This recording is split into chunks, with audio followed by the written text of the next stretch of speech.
16 ঘন্টার বেশি সময় ধরে ভারতের কলকাতা বিমানবন্দরে আটকে আছেন বাংলাদেশের 220 জন যাত্রী।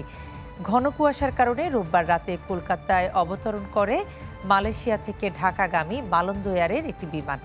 সোমবার ভোর 3টায় বিমানটি ঢাকা পৌঁছানোর কথা থাকলেও বৈরী আবহাওয়ার কারণে জরুরি অবতরণ করা হয়। যাত্রীদের অভিযোগ, সোমবার ভোরে আবহাওয়া স্বাভাবিক হলেও তাদের ঢাকায় ফিরিয়ে নেওয়ার ব্যবস্থা করেনি মালন্দো এয়ার কর্তৃপক্ষ। ফলে বিমানবন্দরের আন্তর্জাতিক টার্মিনালের ট্রানজিট পয়েন্টে আটকা পড়েছেন তারা। কখন তাদের বাংলাদেশে নিয়ে আসা হবে তা নিয়ে স্পষ্ট কোনো তথ্য জানাতে পারেনি বিমানবন্দর কর্তৃপক্ষ।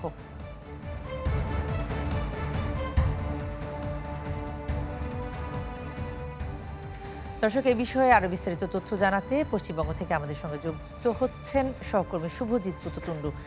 শুভজিৎ, বিমানবন্দরে যারা আটকা পড়েছেন বাংলাদেশি, তারা কি বলছেন আর তাদেরকে কখন নাগাদ আসলে বাংলাদেশে পাঠানো হবে সেটার কোনো উদ্যোগ কি বিমান কর্তৃপক্ষের পক্ষ থেকে আছে কিনা?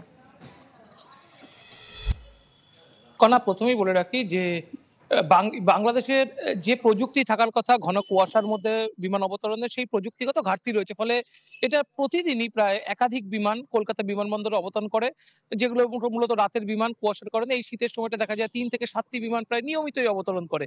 এটা কিন্তু নতুন বিষয় নয়। তবে নতুন বিষয় এটাই যে বিমান সংস্থার এই গাফিলতি, অর্থাৎ মালেন্দো এয়ার, তারা কিন্তু গতকাল রাত প্রায় একটা নির্দিষ্ট সময় 3টের সময় তারা এখানে অবতরণ করে এবং তারপরে প্রায় এখন যদি দেখেন প্রায় 20 ঘন্টা কেটে গিয়েছে।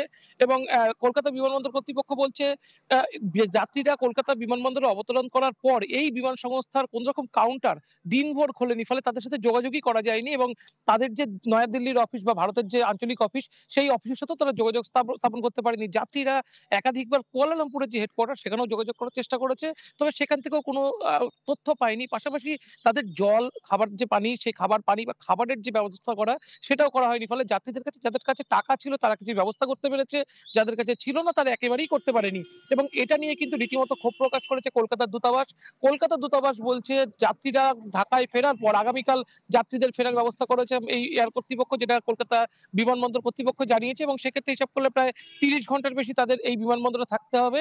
এবং তাদের মধ্যে একাধিক যাত্রী কিন্তু বিভিন্ন বিমানে যেতে চেয়েছিলেন, কিন্তু তাদের প্রথম দিকে অনুমতি পায়নি। কলকাতা বিমানবন্দর কর্তৃপক্ষ যেটা বলছে, 169 জন প্যাসেঞ্জার এখনো আটকে রয়েছে। বেশিরভাগ বিমান যাত্রী তারা বেরিয়ে গিয়েছেন এবং তাদের খাবারের ব্যবস্থা কিছুক্ষণ আগে তাদের করা হয়েছে। অন্যদিকে এই যাত্রীরা আগামীকাল ঢাকায় ফেরার পর তাদের অভিযোগের ভিত্তিতে এই যে এয়ার সংস্থা রয়েছে তাদের বিরুদ্ধে ব্যবস্থা নেওয়া হবে বলে এখনো পর্যন্ত জানা গিয়েছে। কণা। শুভজিৎ, আপনাকে ধন্যবাদ। দর্শক, শুভজিৎ পুততুন্ডু আমাদের সঙ্গে যুক্ত হয়েছেন কলকাতা থেকে।